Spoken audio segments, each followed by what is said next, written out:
Welcome to It's All Your Fault on True Story FM, the one and only podcast dedicated to helping you identify and deal with the most challenging human interactions, those with people with high conflict personalities. I'm Megan Hunter, and I'm here with my co-host, Bill Eddy. Hi, everybody. We are the co-founders of the High Conflict Institute in San Diego, California. And in today's episode, we're going to continue our discussion on Vladimir Putin's aggression and take a deep dive into Bill's research into Putin in his book that came out a couple of years ago called Why We Elect Narcissists and Sociopaths and How We Can Stop. First, though, remember to send us your questions about high conflict people or the 5 personality types to podcast@highconflictinstitute.com or through our website at highconflictinstitute.com/podcast, where you can also find the show notes and links for today's episode. And if you'd give us a rate and review, just know that we'd be grateful. And also just know we are not diagnosing anyone in our discussions, and the term high conflict personality is not a diagnosis. It's a description of a pattern of behavior. So we're here to help others understand these personality types and how to have better relationships with them. So thank you for joining us. And now let's get on to the topic of the day. Here we are in the 3rd week of Russia's invasion into Ukraine. In last week's episode, we discussed the characteristics of malignant narcissism and whether that applies to Putin. And the world seems to be catching on that he can't be trusted. He's out of control. Sanctions really aren't impacting his decisions, and he's far worse than just a strong bully. So today we're going to continue our discussion about really what has become one of the worst disasters, not only in modern times, but in recorded history. And this is driven by a man who is willing to do what 99.99999% of the rest of the world would never do. And in our work here at High Conflict Institute, we teach that high conflict people do things that 90% of other people would never do. And in this case, of course, it's much more extreme. And although there are other malignant narcissists as political leaders across the globe, he's the only one engaging in actions that 99.9999% of other people would never do. And I should give a little caveat to that. There are other places in the world where there are malignant narcissist leaders or, despots who are,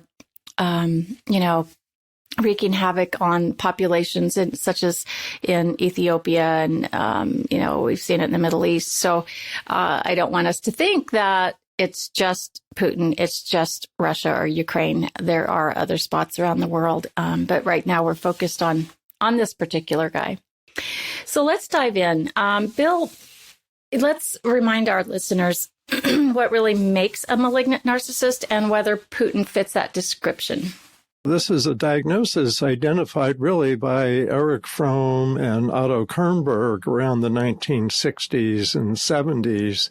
And mostly they were referring to political leaders like Hitler, Stalin, the Caesars in the Roman Empire, some of the pharaohs way back in Egypt, just the really ruthless, most ruthless characters. But they identified it as having 4 characteristics, which we think of as mental health characteristics. So one is narcissistic personality disorder. And I do want to mention we're not diagnosing.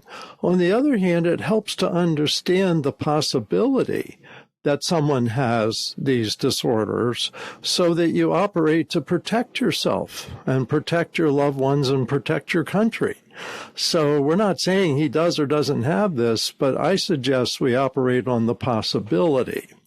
And likewise, in families, dating, workplace, and all, you don't have to diagnose someone to think there's the possibility that someone has these difficulties. So narcissistic personality disorder, which includes the possibility of a drive for unlimited power. There's antisocial traits, which has the possibility of deceitfulness, serious lying, conning, very aggressive, even reckless. There's paranoia, seeing the world as out to get you and belittling and humiliating you. And there's sadism, a willingness to harm other people and get pleasure out of harming other people. Now, all four of these things, there's certainly a lot of indicators of the possibility that he has this. And if he does, then that tells us, first of all, he's not going to change. But second of all, this is a personality that grows. And that's why it's malignant. It gets worse and worse with time. So one thing I want to say about this, and people are debating, is he gone crazy? Is he now irrational? Is he out of control? And if he has this personality, it's really just an extension of what we've been seeing all along. And in studying him for my book and also recently, he's basically likes picking on weaker entities like Chechnya. When he came into office in 1999, he led the war in Chechnya, which in many ways went on for several years. And what's frightening is to think through the winter, 3 or 4 months, they basically did what he's doing now in Ukraine, which is demolishing the main city and not caring about the citizens, many people dying. And then in 2008, he went into Georgia, which is another neighbor of Russia that they considered part of the old Russian Federation, and again laid waste to parts of the country, still controls parts of Georgia and claims they're independent countries, just like he said in eastern Ukraine. So what we see here is someone with a pattern that's just getting worse. Georgia is a country, I think, of 5 to 8 million people. Chechnya is like 1 million, little over 1 million. Ukraine's about 44 million people. If he follows his pattern, and people with these personalities have very patterned behavior, he's going to lay waste to the big cities of Ukraine and not care if he bombs maternity wards and such. He's allowing people to leave the country. And actually, that fits his pattern of wanting to get opponents out of the way. He's allowing people to leave Russia right now. He's happy to get rid of opponents by having them leave. So he has a pure control of the country, the news media, of the people. So he's confusing to many people because they think he's crazy, but he's not. He's an extreme malignant narcissist, quite possibly. And this is how he acts. This is what he does. And he picks on people weaker. And that's important to know because I think in how to respond to him, that Europe and U.S. could respond with strength and perhaps intimidate him. And, as we predicted in last week's episode, he hasn't stopped. Is this because he's backed into a corner, because he's trying to save face, or because if he does have malignant narcissism, that it just won't allow him to stop? It doesn't allow them to stop unless they're really physically stopped. And that's what's interesting about all these sanctions, because he's undergone sanctions before. And frankly, I think the sanctions aren't touching him. He's so isolated, which is part of his paranoia. But in many cases, malignant narcissists, and we see them sometimes in trying to control families. We see their coercive control, domestic violence cases, child abuse. The kidnapper of Elizabeth Smart 10, 12 years ago seemed to have this combination. It was written up in the court case. Jim Jones, who took 900 people off to South America with him and ended up getting them to commit suicide. He committed suicide with them. Seems to have had this personality possibly as well. So they don't really stop themselves. Someone else has to stop them. And it isn't so much punishing consequences as someone physically stopping. arresting them or fighting back against them. And historically, malignant narcissists have taken over countries, win battles, and run things until the next one comes along, or a force larger than themselves, like the Allies against Hitler, come in and remove him physically. You mentioned that Jim Jones ultimately committed suicide along with his the members of his cult, and it made me wonder: would Putin do something? Would he commit suicide? Sure. I can't imagine. Would you think so? Interesting. If it was the end of the line, in other words, let's say, the U.S. and Europe invaded Russia and were dominating Russia, closing in, let's say he's in Moscow, closing in on him, he would commit suicide just like Hitler did when they were closing in on him. But this is one thing that I think could influence strategy, although I'm not a politician or a military strategist. But if you protect Ukraine, you're not threatening him with extinction, or you're not dominating his country. And that's why there's a strong argument for a no-fly zone, because it doesn't directly threaten him. It just threatens his fantasy. And I think it's unlikely he would commit suicide or even start nuclear war over Ukraine. I think he would certainly do that if Russia was invaded. But over Ukraine, it really doesn't. This character likes to dominate weaker people.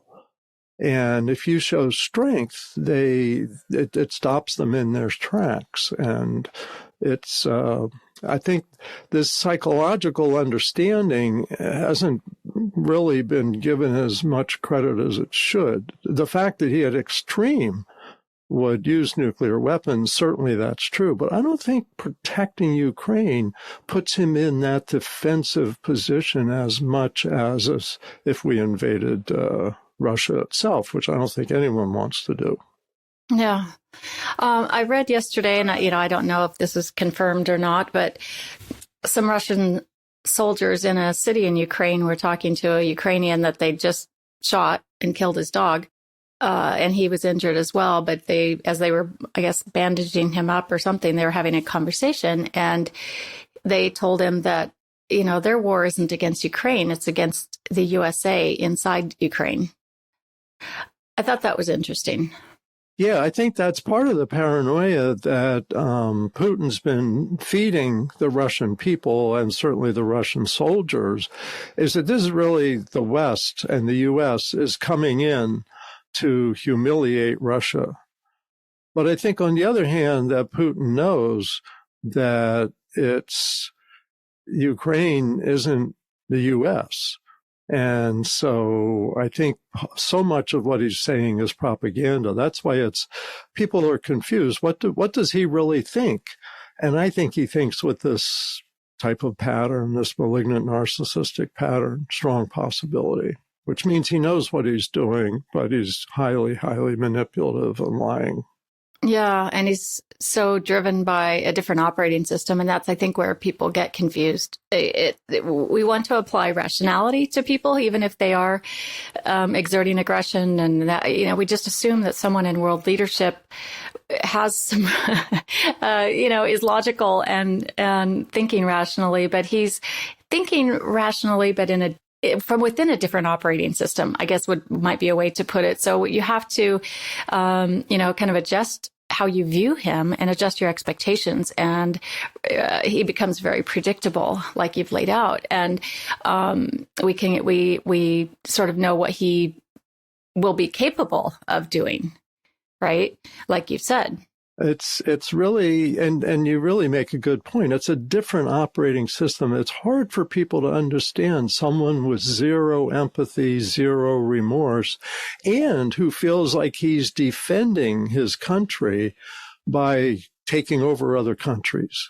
And that thinking, we've seen this movie before, not just with Hitler, but with in South America and Africa and Europe. This is just part Asia, of world history. Yeah. All the despots. Yeah. Right? Yeah. I remember Charles Taylor in Africa and, of course, the Khmer Rouge in Cambodia. I mean, we've seen this repeated throughout history, I suppose. And so here we are today. And I think it's probably more shocking for us now than maybe for any other population in history. Now, moving over to Ukraine's President Zelensky, do you think he's handling Putin in the correct manner? Well, it's interesting because I don't think it really matters how he handles Putin. I think what matters is how he handles the Ukrainian people, and I think he's doing that very, very well. And he's totally offending Putin, and Putin's committed to assassinating him. And sadly, I think eventually he will succeed. It may take him a year, but he's very committed to that. But I think Zelensky's doing exactly, they're comparing him now to Churchill. And he gave a speech, I guess, that in England, the parliament there, and they cheered him on, referring to Churchill's speech about we'll fight them in the air, we'll fight them on the land, we'll fight them at sea. And I think he's really doing a good job of leading the country. So the fact that he's offending Putin doesn't matter, really. Oh, bless him. What a guy, right? Yeah. That takes some strength and character and resolve that I think is hard to come by. Now, what about NATO and the other nations, including the U.S.? Same question. Are they handling Putin in the right way? Well, this is where it's tricky. I think in many ways they're being very rational, responsible, reasonable. And I think that's good because we could easily just race into a nuclear war and annihilate humanity. And I think they're being cautious, and that's a good thing. On the other hand, I think this personality, like I said, they like to pick on people who are weaker. And the sanctions aren't really, Putin's interpreting the sanctions as toughening up the Russian people. So he's fine with that. And the oligarchs that are getting squeezed are no longer, hanging out with Putin. From everything I read, Putin's extremely isolated, and you can't even get in to see him without a week's quarantine. And he's not really seeing almost anybody, just the people that totally support him. So anyway, but this view of the world, on the one hand, threatening and intimidating in its paranoid parts, but on the other hand, the response is pretty passive. And with these high conflict personalities, and he's like the most extreme form, that emboldens them. And that's why, I've said before, I'm concerned he's not just interested in Ukraine. He takes over Ukraine, then, Estonia and Latvia and all those countries are next in line. And even though they're in NATO, I believe, I think he's going to try to pick off little country by little country. And so we really need to stop him now. And I think that's the aggressive action by the West, or at least assertive, not against Russia, but to protect Ukraine, makes a lot of sense with the high conflict theory. But again, I'm glad I'm not the person making those decisions. You and me both. But it's interesting to be a sideline observer and especially having this kind of background information and knowledge that we do. So let's turn to your book, Why We Elect Narcissists and Sociopaths and How We Can Stop. You wrote this over a couple of years, and it came out in 2019. And as you and I were emailing back and forth this week, you made the comment, he's not different now in 2022. He's just worse. And I know in the book you talk about the fantasy triad. And so I'm wondering, I guess maybe give us a little bit of information of what you found in your research for that book and how maybe that fantasy triad applies to this situation, if it does. What I found, and I looked back at Hitler and Stalin and Mao Zedong, and then I looked at the current rulers like Putin and Orban and Hungary and Duterte in the Philippines and all. And they all have this fantasy crisis triad. That's how they build their power. And the way it works is there's a fantasy crisis. So what Putin's doing right now totally fits this. So he's telling the Russian people that there's that the leadership in Ukraine are Nazis and drug addicts, and that the U.S. is able to manipulate them. And so they're really puppets for the U.S. And so there's your crisis. And then the evil villain, of course, is the U.S. and the Nazis like Zelensky, who happens to be Jewish and also speaks Russian. And then Putin becomes a hero. And it's interesting because I was reading the interview with Fiona Hill, which I mentioned before, who's written a book about him and is one of the experts. And what she said is, and here's a quote, says, "Part of Putin's persona as president is that he's a ruthless, tough guy, the strong man who's the champion and protector of Russia. And that's why Russia needs him. If all was peaceful and quiet, why would you need Vladimir Putin? If you think of other wartime leaders like Winston Churchill, in peacetime, Winston Churchill got voted out of office." So Putin's creating this fantasy crisis to create people feeling like they need him. And that's what all of these leaders do.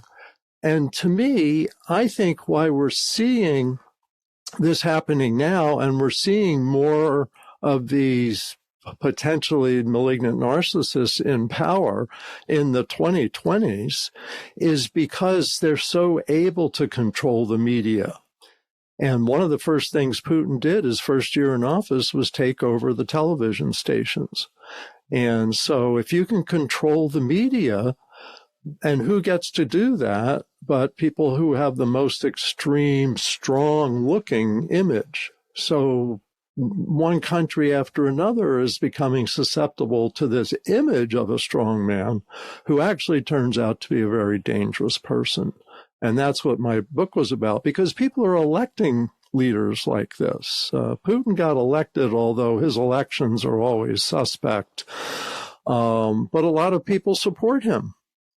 Orban in Hungary, Berlusconi in Italy, Maduro in Venezuela, Bolsonaro in Brazil.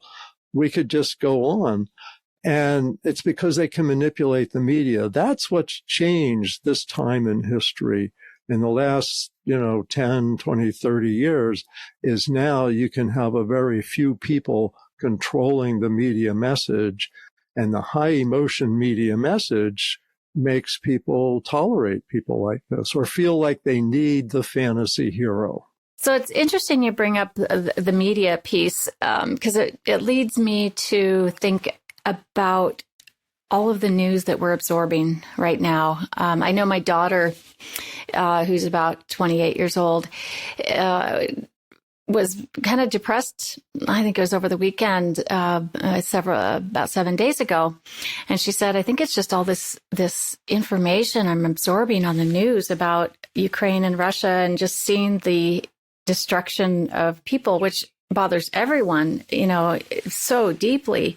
And she's kind of the type that really feels other people's pain. So it's especially hard on her. So what is this doing to our brain? Well, I think if we have empathy, that it actually is harmful to us to get too much. And so it's a question of how much is too much. And I looked up some research and found a study basically looking at how graphic images affect. It's media exposure to collective trauma, mental health, and functioning. Does it matter what you see? And this is a study that was done and came out in 2020. And what's interesting is they said it does the amount. It says graphic image exposure is associated with mental health symptoms linked to impaired functioning.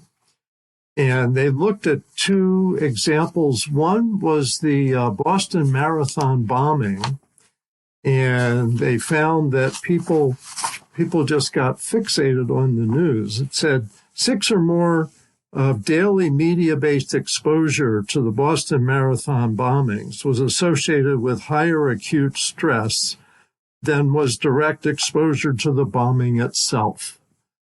This is something I've always thought about, especially with kids, is kids watching constant violence may actually have more impact on them than kids living in war zones. Wow. Now, wow. Yeah. Now, a second one I wanted to mention is it also looked at the 9/11, and I remember the whole nation, the whole world was glued to the tube about that. But it said, and fear of future terrorism strengthened the association between 9/11 related acute stress and subsequent cardiovascular health among individuals predominantly exposed to it via television, suggesting that fear may be an important process linking media exposure with poor health-related outcomes. So I don't want to get into too deep, but the key thing here seems to be the graphic images. And so what I've concluded for myself and would recommend to others is don't have yourself exposed to the images too much. I think, the information is useful, but don't overdose. In a sense, it's the difference between having a drink and getting drunk. I think we're getting drunk on these kind of crises because we have empathy, and that's a good thing. And a limited exposure, they say, could be good because it builds empathy for the people that you're seeing and what they're going through. But too much of the imagery could be harmful and even trigger PTSD, post-traumatic stress disorder. So I guess I want our listeners to just be aware that if you're having that uncomfortable feeling, you're probably a healthy person, but don't expose yourself to too much, or you're not going to be able to be effective even at helping people that you see having difficulty.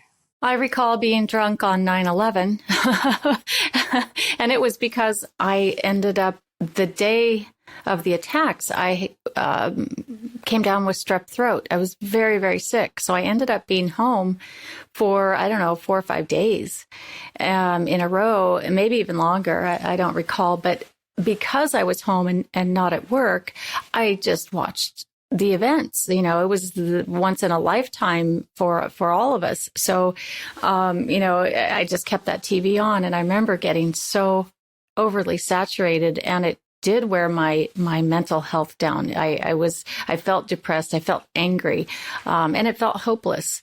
And at some point, I kind of had a big cry, and I realized I had to get back to work. I had to get away from the TV. I had to go play tennis. So, I think now there's even probably more news channels than there were in 9/11. And of course, we have social media now. So there's more images and more opportunity to see more, graphic images.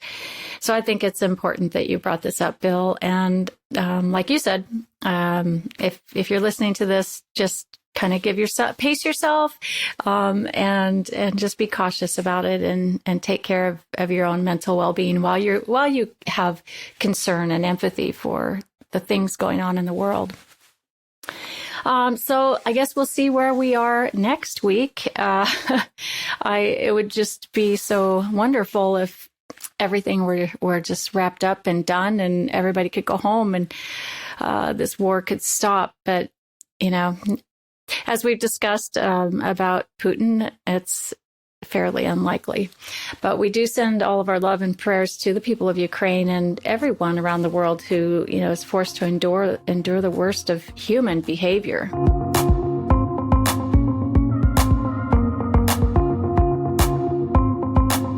You'll find the show notes and links to a couple of articles and to the books that Bill mentioned, Why We Elect Narcissists and Sociopaths and How We Can Stop. And then his other book that is very widely acclaimed is 5 Types of People Who Can Ruin Your Life. And both of those will give you a deeper understanding of these personality types. And in the next episode, we'll finally get to the much anticipated discussion with Dr. Jay Lieberman, a retired surgeon, who will discuss his late-in-life bipolar diagnosis. He's a unique and very well-informed individual who can give insight into the progression of the disorder, how it impacted his life, his family, his career, and it kind of is topped off with a beautiful story of forgiveness, healing, and paying it forward. So send us any questions to podcast@highconflictinstitute.com or submit them to highconflictinstitute.com/podcast. And please tell all your friends about us. We'd be very grateful if you leave us a review wherever you listen to this podcast. Until then, keep striving to find the missing piece. It's All Your Fault is a production of True Story FM. Engineering by Andy Nelson. Music by Wolf Samuels, John Coggins, and Ziv Moran. Find the show notes, and transcripts at truestory.fm or highconflictinstitute.com/podcast. If your podcast app allows ratings and reviews, please consider doing that for our show.